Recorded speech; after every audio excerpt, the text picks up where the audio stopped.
Hey guys, welcome to the first episode of Non-Nicotine Podcast.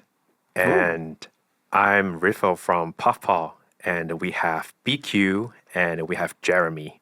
I will leave more time for them to introduce themselves, but before doing that, this is the first episode. I just want to introduce to everybody listening to this podcast why we're doing this. Well, first of all, right now I'm in Korea. Puffpaw is a vape to earn project to incentivize smokers to quit nicotine addiction. And we are going to have our pop up shop event tomorrow in Seoul, Korea. This is the first time we are revealing our final product of our vaporizers to the entire world. So I just want to use this chance to meet our very close friends in Korea, BQ and Jeremy, want to talk more about Web3, to talk more about Web3 in Korea, this market, this huge market, as well as, with Jeremy about vape industry history in the vape side. And yeah, this is the first episode, and we're gonna, Puffpaw is gonna be in different countries because we are a deep in project. We are a consumer driven project. We have to go everywhere to show our real physical product. So I'm so glad we started with Korea, one of our most important markets. We've been here for several times already. And yeah, without further ado, I'll pass to BQ. Got it. Reffo, you sound really professional here. But anyways, really glad to be here. Just to give you a short intro of myself, I'm BQ, and I kind of run various channels in Korea, including YouTube, including my own communities. Before then, I worked in Hash, helping out with Korean Blockchain Week last year, I would say. This year, I wasn't part of it. And now I'm also helping out with Puffpaw and expanding in Korea, aiding Puffpaw in various ways. Guess that's the short intro of myself. And I'll pass the intro to Jeremy here.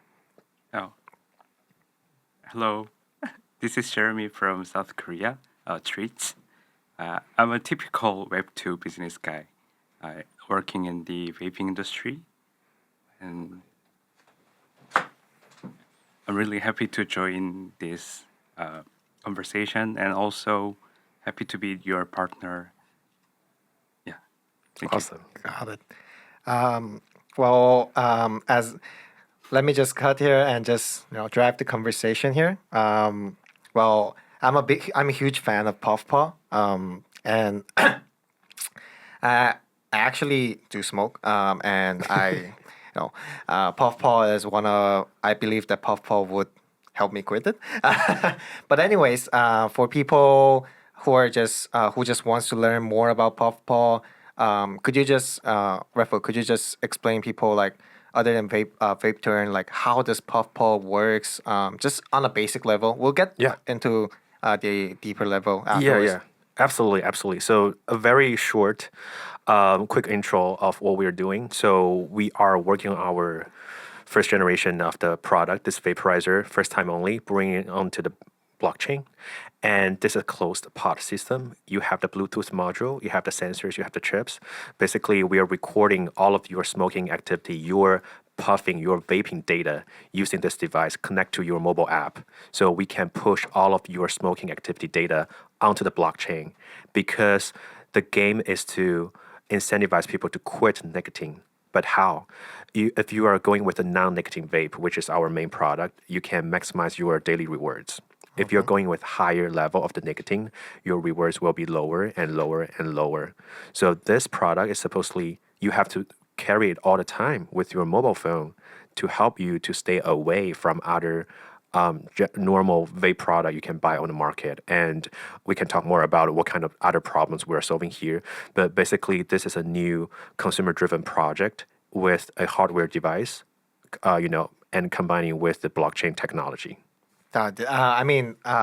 This is a really interesting deeping project. When I first saw Puffball, I was like, "Hey, this is it, right?" Me smoking, trying to quit, but I don't have any incentives to do so. And if there's more like gamification process inside it, it just feels better, right? And you're having fun while you're quitting, and you're also like participating in the ecosystem itself, right? I think that's like one of the biggest strengths of Puffpaw, and that's like how I like kind of got into Puffpaw. Um, Jeremy, do you have any what do you think about like you're on the Web2 industry side, right? So just share your short thoughts into like how you view Puffpaw and what you think about it. Maybe I'm the one who contacted you first as a Web2 business owner, right?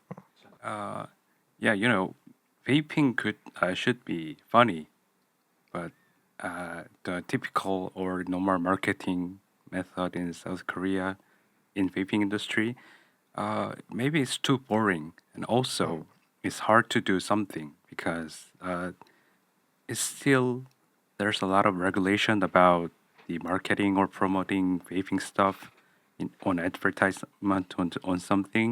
Yeah, it's still illegal, but uh, that kind of approach in the Web3, like Twitter or Discord, yeah, it was never before in South Korea. So maybe never done before in any countries, right? So Yeah. yeah. We actually met in a fun way because Jeremy was in our Discord community Ooh. and he also approached us on Twitter like the third month, I'm sorry, the first month of we revealed ourselves back And in the Discord, April like and on Twitter and Discord, yes. And Jeremy showed us his website, the e-commerce. You can basically buy his product on the Tree's website.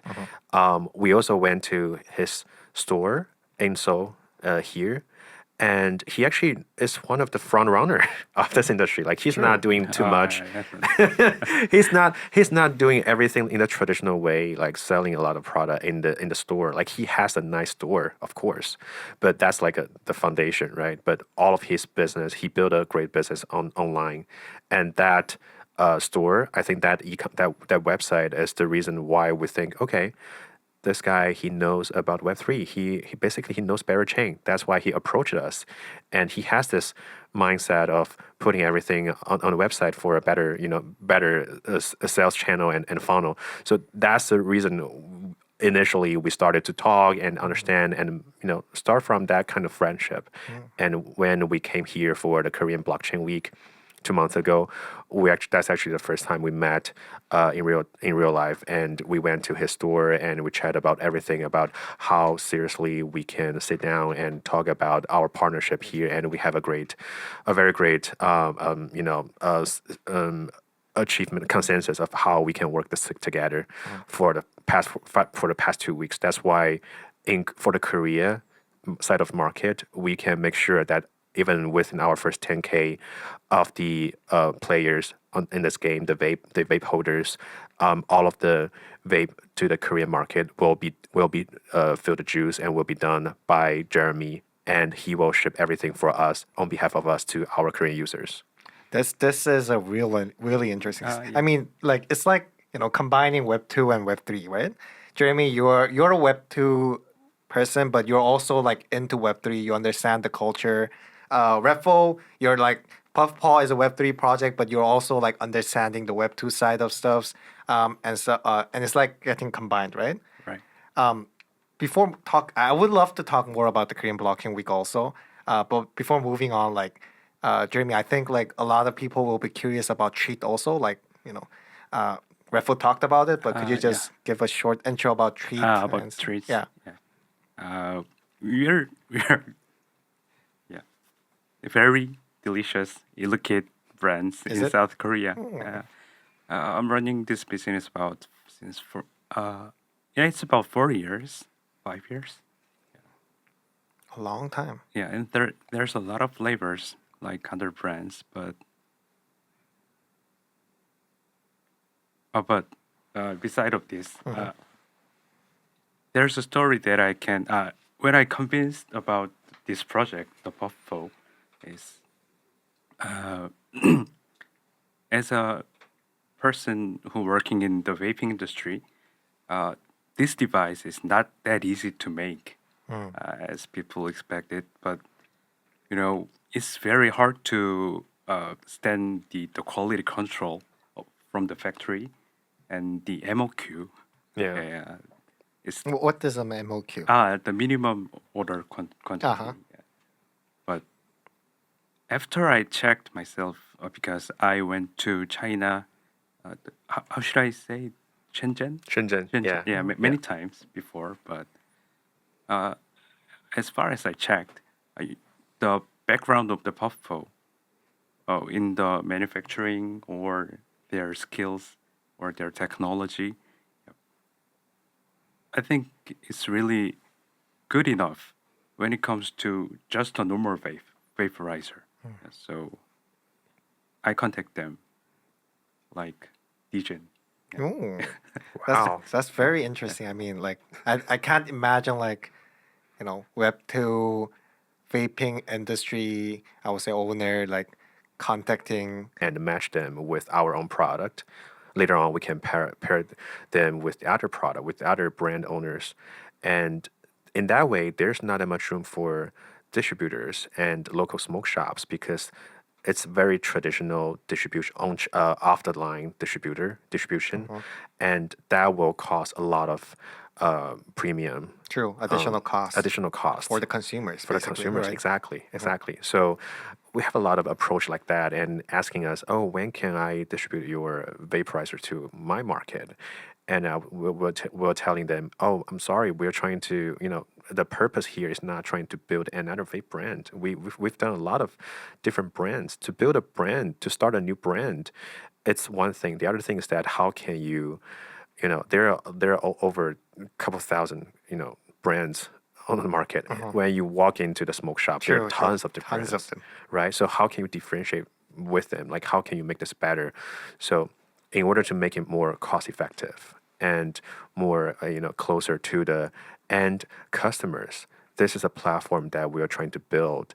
And yes, we can work with distributors, we can work with them, but the more important thing is that how can we get in touch with the real consumers to understand their preference, their demand, because they are young generation and their preferences keep changing. It's so fast. Today It they like is. this, and tomorrow they like that, right? So it's always changing. You have to be you have to react fast, and I think that's how we can build together. I think you made a very important point there, right? I mean, keeping the quality high, making the premiums low to the like distributors and others, and getting closer to the consumers. And in this way, like price distribution, everything, you're getting closer, and also like your way of puff to earn, right? It's getting closer to the consumer, basically, right? Yeah. Consumers are going to like interact with Puffpaw, interact with the apps. They're going to have fun, right? Yeah. So I guess that's a very important point here. For Puffpaw, like I think like you're kind of focusing a lot in the Korean market also, right? So do you have like any reasons behind it? Did you feel anything about the Korean market or like Yeah, yeah, exactly. First of all, when we were building the Web2 traditional vaporizer business, we did a lot for ICOS, for Philip Morris, for KDNG, and we know that Korean market is one of the biggest market in Asia for smokers. So if you're thinking about that traditional side, there's no way to leave Korean out from that equation. And also for crypto, there's a lot of Web3 folks in crypto. I'm talking about general people who trading tokens. Like Jeremy, in this way, if you use this standard, Jeremy is a Web3 native. He trade tokens. He knows Bear Chain. He farms Bear Chain testnet. Is that something I can say? farms it? He knows the game of Web3. So he is not just a Web2 side of people. He's in the Web3, like a Web3 native guy. And that's very prevalent in Korea. So the huge overlap between Web3, between crypto and vaporizers motivates us to put Korea as one of the most important market. And that's our first station. That's why we came to KBW. That's why we're here right now, doing our first pop-up shop. So yeah, that's why we know the potential of Korea, and there are a lot of young folks smoking. I think there's a lot of a big background about the Korea, the regulation and limitation of other ways of entertainment, so that it leaves smoking and vaping the most the easiest option for them to release their pressure. There's a lot of thing about the sociology about this kind of culture, the foundation of where Korean are studying at right now. So that's also like my question to you. Like I'm curious. We are definitely not the first Web3 project coming to Korea and put Korea as a very important market on day one. There are a lot of we are building applications. There are a lot of infra projects. They might put Korea as a submarket. They hire a local guy and they True. open a local community channel, and they know, okay, Korea, I got like 5%, 10% of the users buying my product, using my product, and that's the market share I need to target, but no more. Nobody. I'm not saying nobody, but few of them prioritize Korean market as their day one go to market thing. True. So, what do you think? Like, which or how do you think can make those projects better to enter the Korean market? And why do you think people are not seeing this kind of great potential of Korea? Like, that's I'm so confused about this. Well, what I think is like including a lot of projects, including Puffpaw and others, like they are they see the potential in the Korean market, but what they found out, or what they find out after trying out is it's not easy. It is. It's not. It's not easy. Korean market, you if you find tons of projects trying to enter the Korean market, but I would say like 80 to 90% fails, or maybe around those percent. I would say it fails. I think the biggest reasons is behind but I think you are actually getting into the Korean culture, trying to understand the culture, right? But what I feel is like Korean culture is very different from any other countries. I think it's kind of semi-similar to China, maybe, but we are a very closed cultured country. I don't like it. I want it to be open, but we are a closed culture country. I can't deny that. I like being edgy on a podcast. Yeah, I mean we should be open, but so for like foreigners, foreign projects to enter, they kind of fail to understand like how this market works, what people in Korea likes, what kind of stuff they really get into, right? Um, and like even like social media platforms are all different. Like Right. I use Twitter, but I never see people who aren't into crypto using Twitter in Korea. No one does. No one uses Twitter. No one uses uh, even like Google, right? Like some people uses Google. Uh, Maybe academic people, but normal people don't use it. And like media itself is different, culture itself is different, people itself are different. But in terms of that, I think Puffpaw, you are really getting into the Korean culture. You're trying to understand of course, the vaping culture, smoking culture in Korea, and of course, you have good partners helping out. So Yeah. I'm looking forward to it. Thank you. Well, that's a lot to talk about. Actually, a lot of detail. For example, Telegram. For example, what's beyond Telegram? Maybe Kakao. Maybe something we can even move further after Telegram, right? If you really want to tap into that mass adoption of the daily life of Korean users, there's a lot of we can even explore more. And I think I want to ask Jeremy, like when you are having fun with the Web3 projects, what's your thought about like where did you find your information as a Korean users? Yeah, mostly BQ Telegram channel or Thank you, thank you. BQ YouTube, definitely.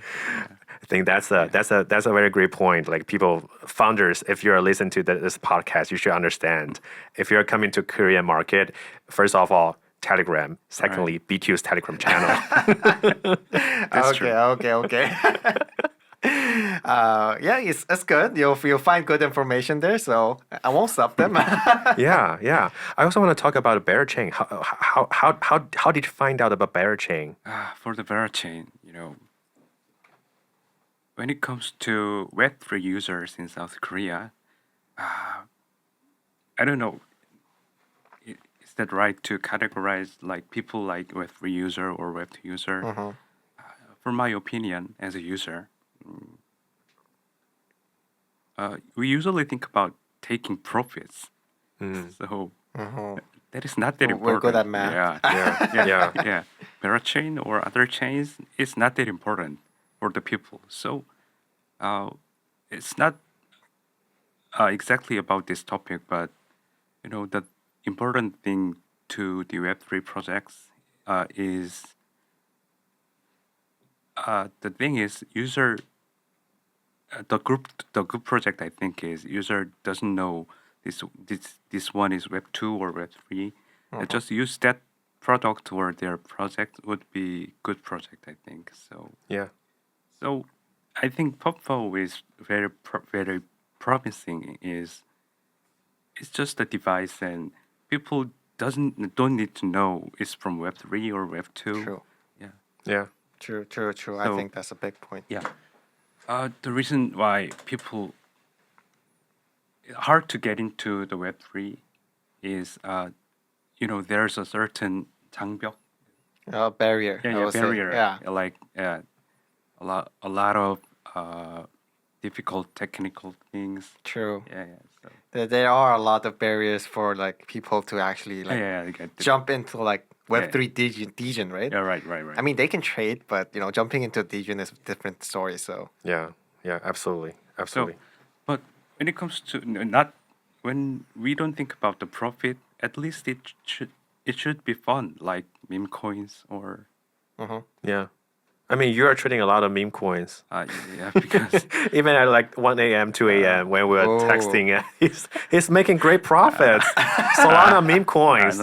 He showed me a lot. Oh my God, like my Web2 partner even trading better than me.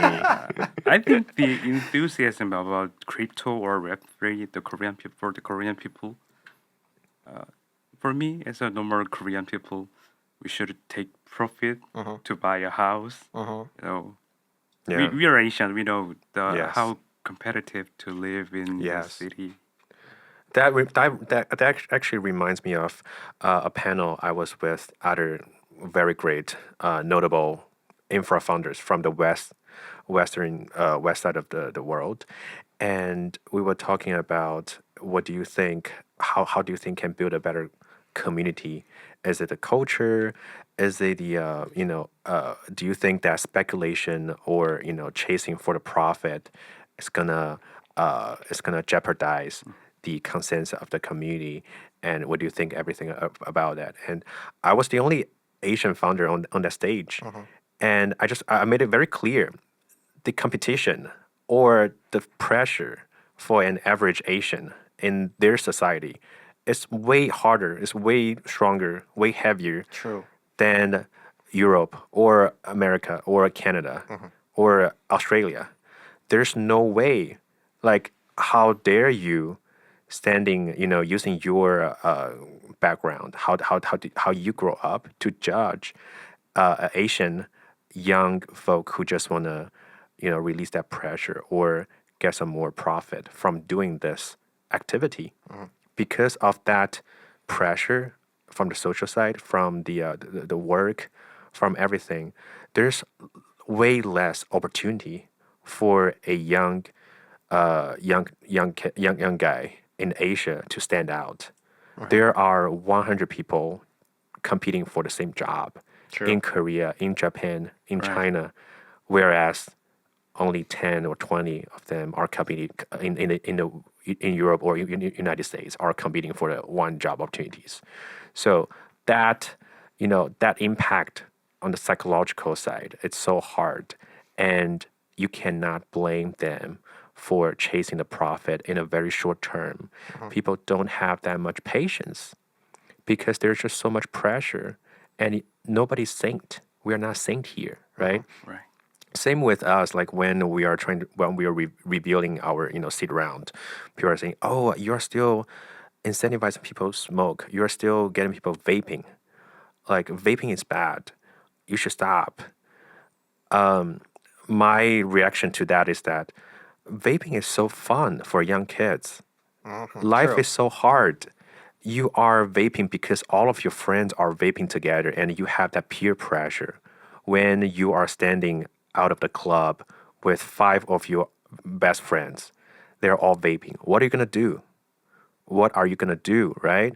It's a lot of psychological, that kind of pressure to push you to just trying to get involved, right? So you want to be part of the group. That's how people get into smoking, get into vaping. And you just need to balance between your mental health and your physical health. True. Since we cannot stop it, how about we make it better? So stop being a saint. Like everybody is trying to enjoy their life, right? If you're talking about bad for your health, why you're trading, why you're gambling, you are staring at your phone screen for so long. Go out of the door and touch some grass, right? So don't be a saint. Like people are judging each other so hard. We don't judge West people, and Western people should never judge Asians. People have we all have different cultural backgrounds. Stop trying to be the superhero all the time. That was like a really touching story, to be honest. Seriously, I mean that was, I think that story like really, I think you're really understanding like the young culture in Korea, I would say, and the point of Puffpaw being like not like stopping people to vape or stopping people from relieving their stress, but rather creating a path to make it more fun, make it more healthier. I think that's like a big point, right? A big point to emphasize for the project itself, and for people who are interested in Puffball, I think you should remember that that's like the basic thesis behind Puffball. Yeah, yeah, absolutely, absolutely. I want to get back to the topic of Korea's vape market. There are a lot of different products in Korea. Like both of you guys smoke, so you know what I'm talking about. There are disposable vapes. There are closed pod system vape, which is our vape right now. This vape is a closed pod system. There's heat no burn, IQOS, right? A lot of different products. I just heard today that hookah or shisha is getting yeah. more popular here. Same in Japan. So it's a lot of new trend here. I just want to ask Jeremy, what's your opinion on everything we just mentioned, all of these different products? Which one do you think has a huge potential or can grow bigger in the next 2, 3, 5 years? It's really a hard question because it depends on the regulation. But well, uh, the important thing is accessibility, right? Easy to access. So HMB is most popular because it's not that hard to maintain. You just throw it up after yeah, You vape it. you vape it, and easy to get it at the convenience store everywhere. So, but I met a lot of our customers or other young people who start smoking, not smoking, who start vaping without smoking. So, and also vaping has a lot of flavors, so you can enjoy. So, it's a good point to grow up. It's really promising, but it's really hard to answer because it's a big fight between really big industry Yeah. like traditional tobacco companies True. and the vaping company. Yeah. And it combines with the taxes, so there's a lot of problems with it. But the funny thing is, I try hard to export our product to our overseas. So I've been several countries, but I found out something interesting is the regulation about vaping and the regulation about crypto or yeah, crypto is Crypto. yeah. It's very different country by country, but countries like Indonesia, they are very 뭐라고 해야 되죠? They have a good regulation about the amount of the taxes for the vape, and the market is really stable because of The regulations. regulations. Set right, set yeah, right. yeah. But 선진화되어 있다. Oh, so they're like kind of more advanced in terms of like regulation You're right. size. Yeah. Oh, like Indonesia and Interesting. others. Yeah. And also, they are not that restrict laws for the cryptos for now, but countries like prohibited a lot of vaping products. Also prohibit trade of the cryptos or yeah. Yeah. How about like Korea? Like, I'm not like expert in regulations and like, but I think you're giving a lot of advices to Puffpaw regarding like different regulations. So there's no problem like in any places. Like, how's Korea's like vaping regulation and like, is in it like, is it good in your opinion in or? worldwide, it's not that good. Oh, But you know, it's same with the cryptos, right? In the middle of something somewhere. Yeah.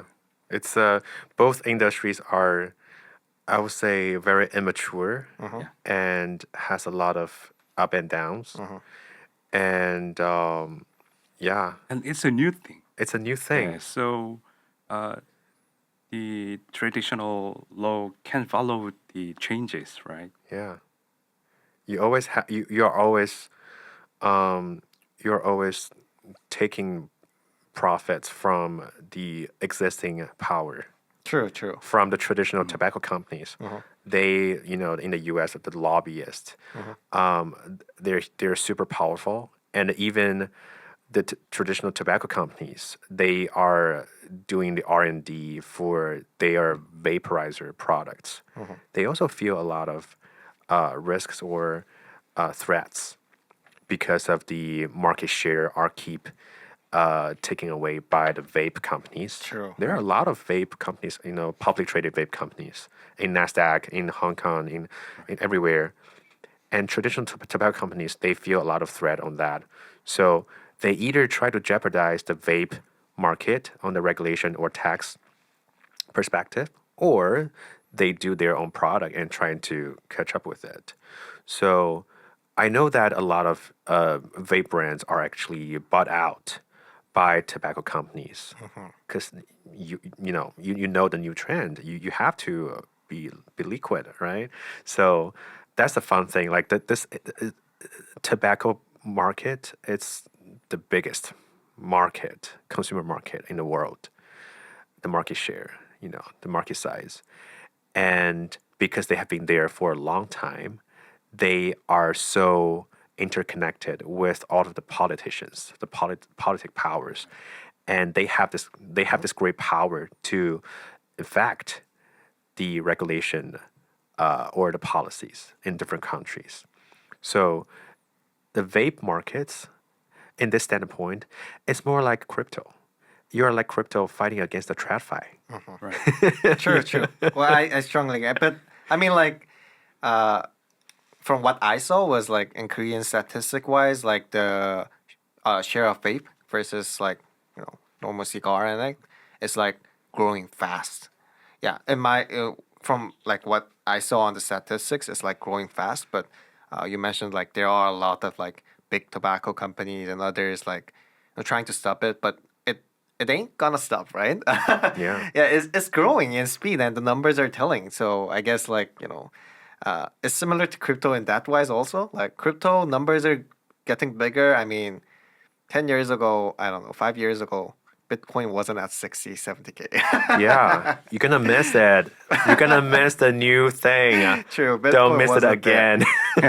It's whether you stop it or not, it's gonna grow. Yeah, right. And in terms of that, like I mean, like I'm really for the vape industry, and I really love that in the vape industry. I also like the fact that you can control your nicotines, you make it more fun, and it's more. You can do it more healthier, to be honest. Yeah, it's addiction. I mean, nicotine is actually it has a good side and has a bad side. Nicotine actually can help you to energize your brain functionality, something like that. On top of the nicotine, just by switching to vape, I'm not talking about the toxic, the artificial chemical ingredients that some of the unethical vape companies on purpose put into that e-liquid just to make you feel better. I'm not talking about that unethical side of the story. I'm more talking about cigarettes is combustion. You're burning the tobacco. When you're burning something, there's a lot of toxic ingredients are emission are coming out from that process. That's actually very, very bad for your health, not just about nicotine. Nicotine is more like a side effect. So when you're talking about vaping, the first thing is that it's heating. It's not even combustion. You have to kill the combustion first. Don't do anything related to combustion. The second thing is about nicotine. And the third thing is about how can you make the ingredients more natural, organic, and edible. And that's actually going to be staying on the healthy side of the activity. And then we can talk about, oh, how about doing the scientific research? What about your inhale of the vaping? What's the side effect about your lung, about everything else? But when people are thinking about this question, there's a lot of misunderstanding. They talk about vape. They always think about a vape with a nicotine. There's no research about a vape with a non-nicotine ingredients. So That's interesting. it's lack of that kind of research. We don't have that thing because it's so young. This industry is so young. So people have a lot of misunderstanding, confusion about it. And that's why the same thing with crypto. People saying crypto is a scam. Same thing. Like, there are lack of education in my perspective. There's just lack of education. They don't have the exposure to the real fact. We don't have the fact because vape companies, they are so young. They don't know how to do the proper PR, proper marketing. They are not tobacco giants who spend hundreds of millions of dollars every year for the PR because it's very sensitive. It's a tobacco product. There's no way to do paid promotion online. That's why they even spend more into the PR and marketing, doing all kinds of research, trying to back themselves up. So vape companies, it's very weak because it's immature. They just take off. They just took off, and they haven't get a chance to learn how to play the proper game of PR and marketing to compete with the tobacco companies. We don't have that much money. Vape companies are poor. Oh wow, I wouldn't say they're poor. I would say in the early days they make a lot. Yeah, I'm just exaggerating here, but well, I guess that's like, I mean, I'm to be honest, like this is like whole set of new stories to me, and I'm really like on the regulation side, on the tobacco plus vape industry side, on the Puffpaw itself side, right? Um, well, as we've been talking a lot, how about Reffo? Could you just with your talkings, could you just share us the Puffpaw product Yeah. itself? I mean, like we've talked about vape, we've talked about a lot of stuff, but we haven't seen the actual product, how it works and stuff. That's on me. Sorry. Should have do this at the front, No right? problem, no problem. So this is a closed pod system. You can show this pod, and you can see this vape. This is the machine, and this is a pod. This pod is a disposable pod, because we don't want people to refill by themselves. We don't trust users. I'm sorry. We don't trust users to refill the pods by themselves. This is binding with their financial return, financial activities. We don't want people to cheat the game or sabotage. So every single pod comes with around 1,000 puffs, different nicotine levels. Of course, our main product is the non-nicotine. We have the chip on the pod and also on the vape.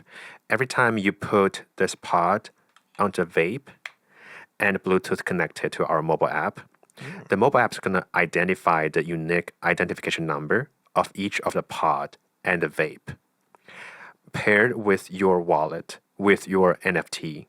That's how we make sure you are the person purchased this vaporizers, the number, the ID, the information, and also the pod. What's the nicotine level?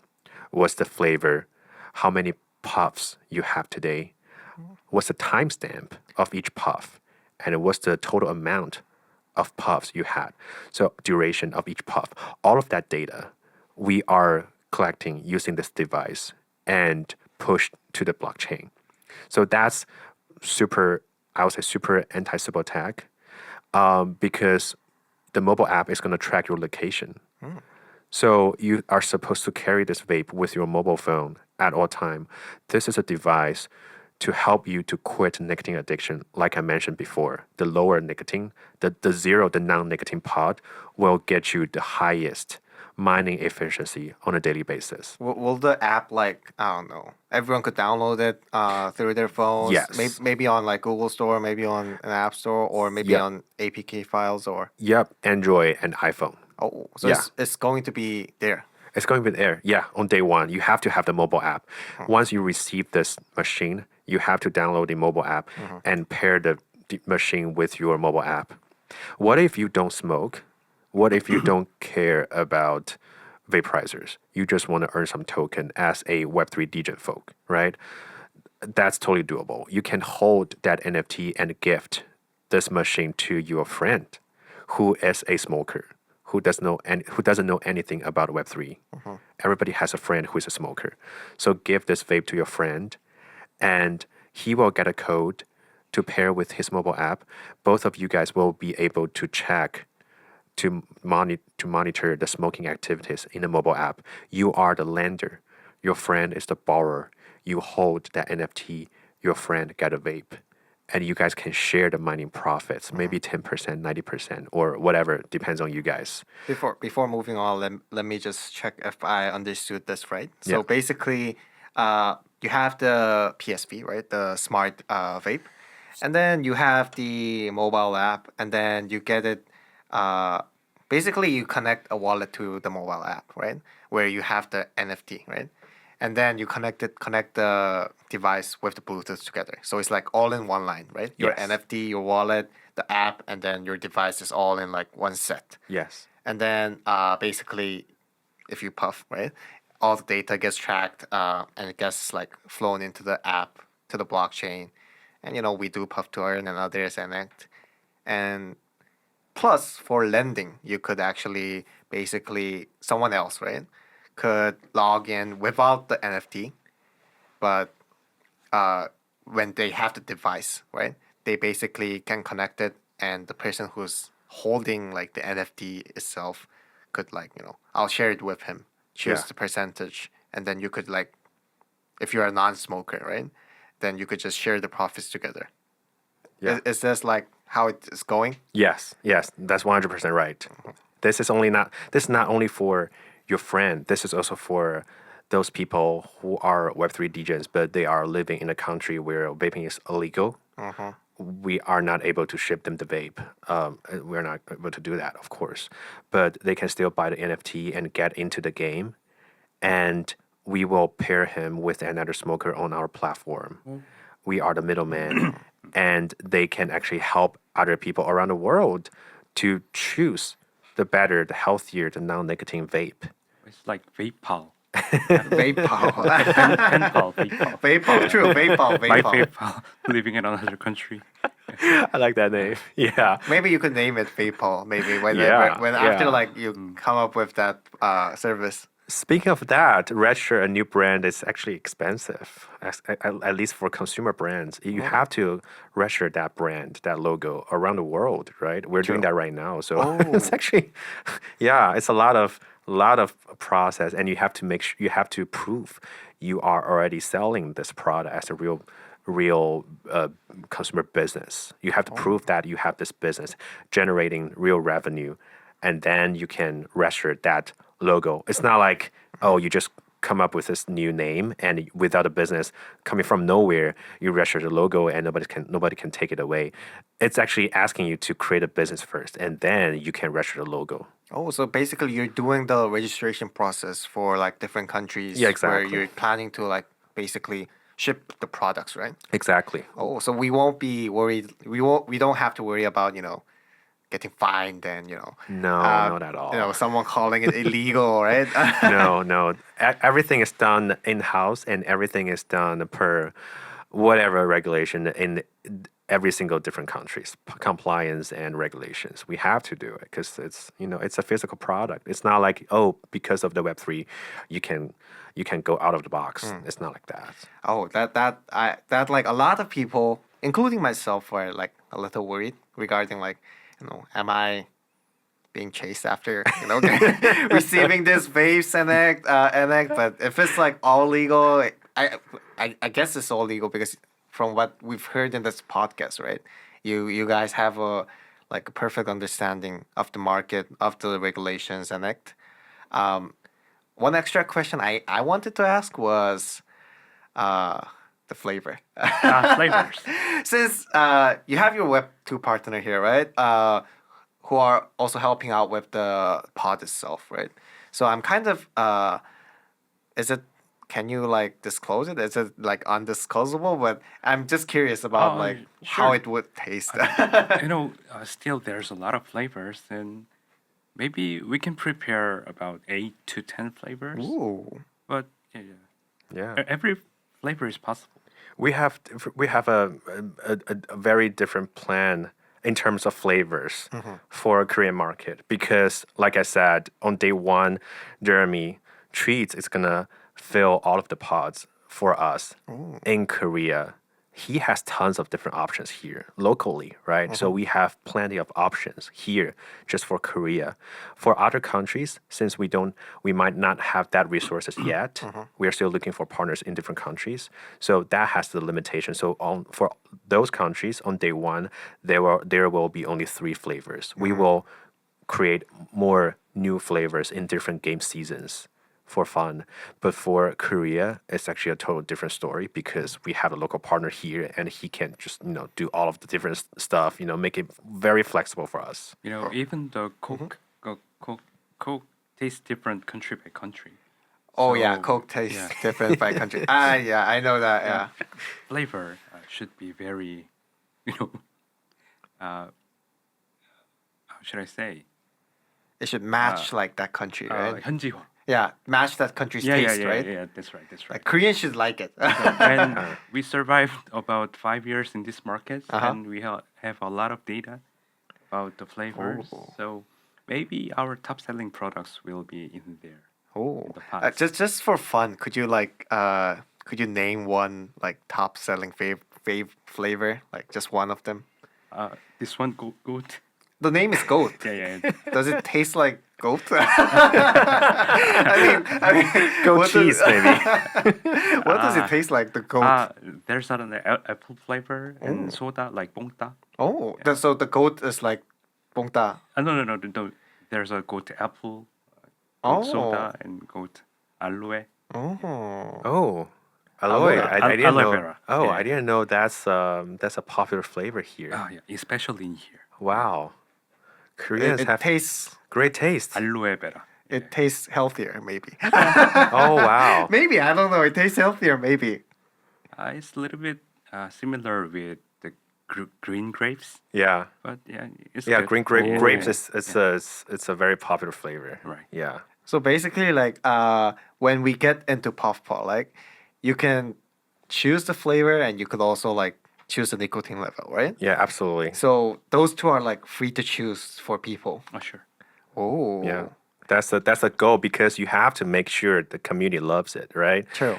And you have the on-chain voting, you have the DAO governance, have a lot of fun stuff in the Web3 way. Enables you to create this kind of fun mechanism to make sure that people can get their preferred, customized options, naming, design, flavors. We can even name the flavor after our most loyal community member, right? Say you bought a lot from us and you stay with us for a long time. We will create a flavor out of your name. BQ, that's the flavor name. I'm not sure if that's good, right? People are like, tasting BQ,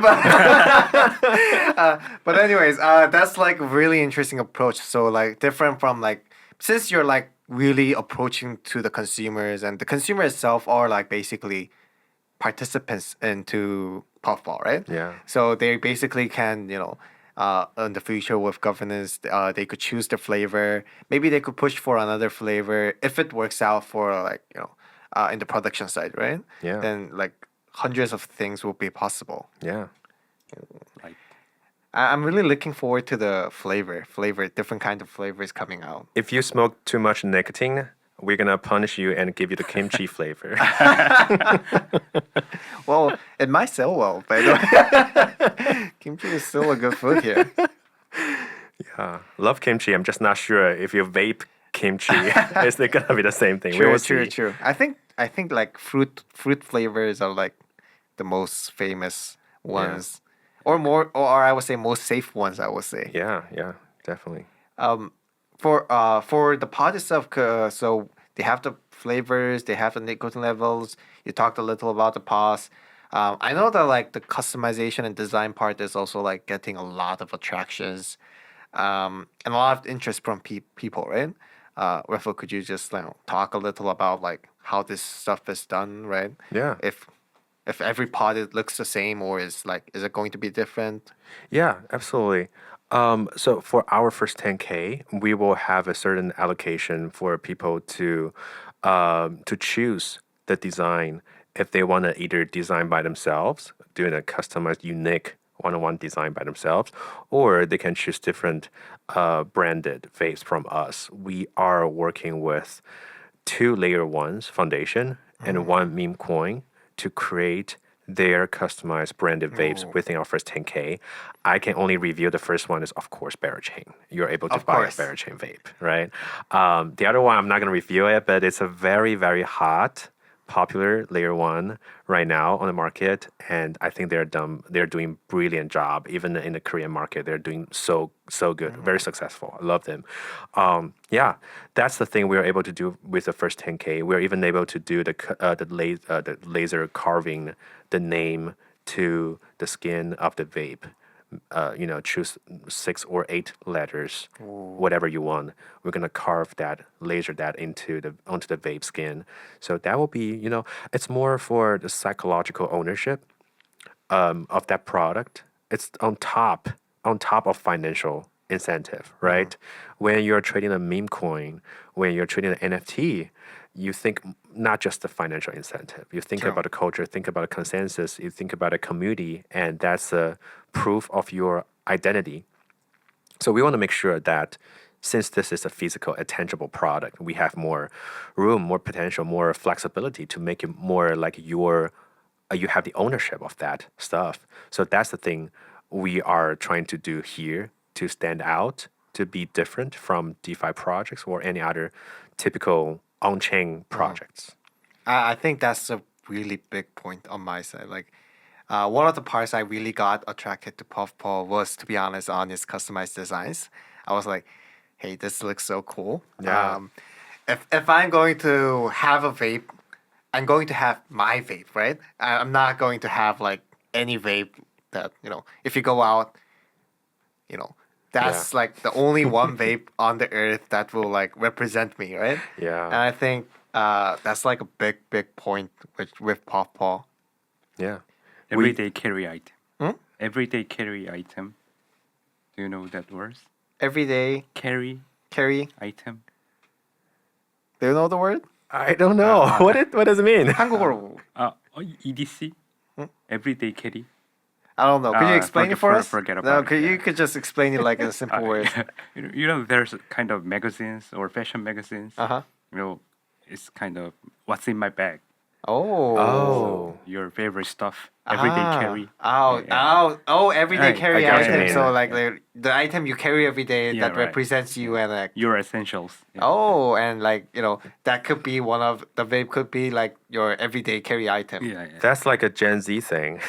Oh, yeah, that's right. It's a very Gen Z. I didn't thought I was like that old, but You guys should learn. We should learn. You should learn. We should definitely learn. yeah, we should definitely be younger. Yeah, we should stay young. Should stay young. This is something for Gen Z, have to stay young. And Yeah. if you're going to run Puffball, you should be younger. I know. That's why I'm here. That's why we are running the pop-up shop tomorrow. With just to reach out, to stay young, to have fun with the young folks. True, true. Yeah. I mean, could you just talk a little about pop-ups? So what are you planning here? Like, Yeah. So, we are filming this on what's the date today? November the 2nd, and tomorrow, November the 3rd, which is Sunday, we are having our first pop-up shop event in Seoul. This is the first time we reveal our first product. I'm sure when people listen to this podcast, it's probably next week already. You know, we already finished our pop-up shop here, but it's very fun. The first time ever trying to ship the product before launch the token. True. You know, I mean that. I think that's like a. I mean, you're confident that the product gonna go. I saw the designs in it. It's just so cool. Yeah, And thank you. like you're confident in showing it before like token launch or even like any sales happen, right? Yeah, I mean, the reason we are here is because we have a upcoming sales because we're on Bear Chain, and Bear Chain mainnet is upcoming. It's there anytime, right? So we have to move fast. We are trying to be in line with the Bear Chain schedule. So we actually have our first pre-sale event, which is for our Genesis pods on November the 7th, Thursday. So that's why we're having a first ever pop-up shop event before we're having that pre-sale event to make sure that people, real, actual consumers have a chance to take a look, to try to test the product before getting into the pre-sale event. And November the 7th, that's the time that first time ever we're going to sell some Genesis pods. Later on, we're going to start the first 10K NFT, which is called Puffpaw. That's the NFT for you to get a free vape, 3 free pods, and some, token airdrop maybe. That's the main thing, right? But why we have the Genesis pods pre-sale even before the first 10K is because this is still a traditional business. You are producing the real product. You have to ramping up. It's a ramping up of your factory manufacturing production line. So you have to figure out where is your buyer coming from, location, amount, quantity, different flavors. We have to run an estimation of that. And also because this is the first time ever, we want to appreciate our early members, loyal members. We want to give them a chance to buy something to be earlier than the future new buyers, because this is a closed pod. You have only 1,000 puffs per each pod. You have to keep buying new pods. So pod is fuel. It's a gas. It's the power resources for you to stay in the game, stay in the Vic to Earn game. So you have to stock more pods. And we anticipate after the first 10K, the pods is going to be running out very soon because people realize that, oh, I have the vape, but I need to buy more pods. And they're going to buy more. So at that time, I'm not sure that sudden crazy demand, we are able to satisfy that within a very short time frame. So we are actually open this 24-hour window on November the 7th to allow our early members to get them a chance to buy the Genesis pods, which has the highest mining efficiency and lowest price. So that's limited edition, very rare. I'm not even sure if when people hear about this, is it like after November 7th or Yeah. before November 7th? We'd love to highlight the date, but maybe you're hearing it and maybe the pause sale is We'll going cross on. the finger. We'll cross the finger because this is the first episode of the non-nicotine podcast. We're gonna do more. Hopefully, we will run another one after 3 months to just catch up again to see what's going on with the next 3 months with Bear Chain, with the whole market, with Puffpaw. And I would love to invite you guys again to sit in this same studio and to catch up. Yeah, and talk about how things went. Exactly. And I think this is a very great start. We would love to invite to go to more countries and to talk to more founders, projects, DGen folks. I think this is a great chance to start hearing more voices from the real side out of the Twitter space, right? I love this kind of conversation, and thanks again for BQ for moderating this podcast, and thanks for Jeremy to be here. We will see each other again tomorrow at a pop-up shop event. At the pop-up store. I can't wait to hear your feedback about the event, about the product, and hope to see you guys soon next time. And if there's any questions or any comments about the podcast, please let us know. You can either reach out BQ or reach out Reffo at Puffpaw and let us know. And we would love to hear you out. Thank you, guys. Thank you, guys. Thank you.